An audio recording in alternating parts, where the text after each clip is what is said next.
যেদিন একটু বেশিই তাড়াহুড়ো থাকে, মানে পুতুলকে স্কুলে পৌঁছে দিয়ে আমার কোথাও বেরোনোর থাকে, সেই সব দিনগুলোর জন্য এটা আমার কমন টিফিন। বেশ ঝটপট এটা রেডি করে নেওয়া যায়। একদম ফ্রেশ রেড কাউয়ের ব্রাউন ব্রেডের 4টে স্লাইস নিয়ে নিয়েছি। ছুরি দিয়ে সেগুলোর সাইডগুলোকে কেটে নিয়েছি।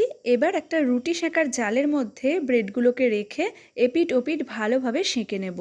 সেঁকে নেওয়া হয়ে গেলে প্রত্যেকটা ব্রেডের ওপরে লাগিয়ে দেব 1 চামচ করে পিনাট বাটার। পিনাট বাটারের কিন্তু প্রচুর গুণ, যেহেতু এর মধ্যে মোনো আনস্যাচুরেটেড ফ্যাট এবং পলি আনস্যাচুরেটেড ফ্যাট থাকে, তার জন্য এটা হার্টের হেলথকে ভালো রাখতে সাহায্য করে।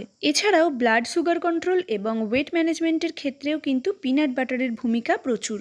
তাই বাচ্চাদের টিফিনে মাঝে মধ্যে চেষ্টা করুন পিনাট বাটার অ্যাড করতে। এছাড়াও যারা নিয়মিত শরীরচর্চা করেন তাদের জন্য পিনাট বাটার ভীষণ জরুরি। প্রত্যেকটা ব্রেডের স্লাইসে পিনাট বাটার লাগানোর পরে একটা কাঁঠালি কলার স্লাইস 3-4টে করে ব্রেডের ওপরে দিয়ে দিয়েছি। এরপর একটা ব্রেড দিয়ে আর একটা ব্রেডের ওপরে চাপা দিয়ে দিলেই তৈরি হয়ে গেল আজকের টিফিন। পুতুল এটা খেতে বেশ পছন্দ করে। একদম নিরামিষ একটা খাবার। বাড়িতে যে কোনো নিরামিষের দিনে আপনারা নিজেরাও বানিয়ে এটা ব্রেকফাস্টে খেতে পারেন। একটা আপেলের 4টে টুকরো নুন জল দিয়ে ভিজিয়ে রেখেছিলাম, সেটাই টিফিনে দিয়ে দিলাম। কিছুদিন ধরে দেখছি পুতুল আপেলের খোসা শুদ্ধ খেতে চাইছে না, তাই আজকে আপেলের খোসাগুলো ছাড়িয়েই দিয়েছি। কেমন লাগলো আজকে টিফিন আইডিয়াটা অবশ্যই জানাবেন, আর ভালো লাগলে চ্যানেলটা সাবস্ক্রাইব করে পাশে থাকবেন। ধন্যবাদ।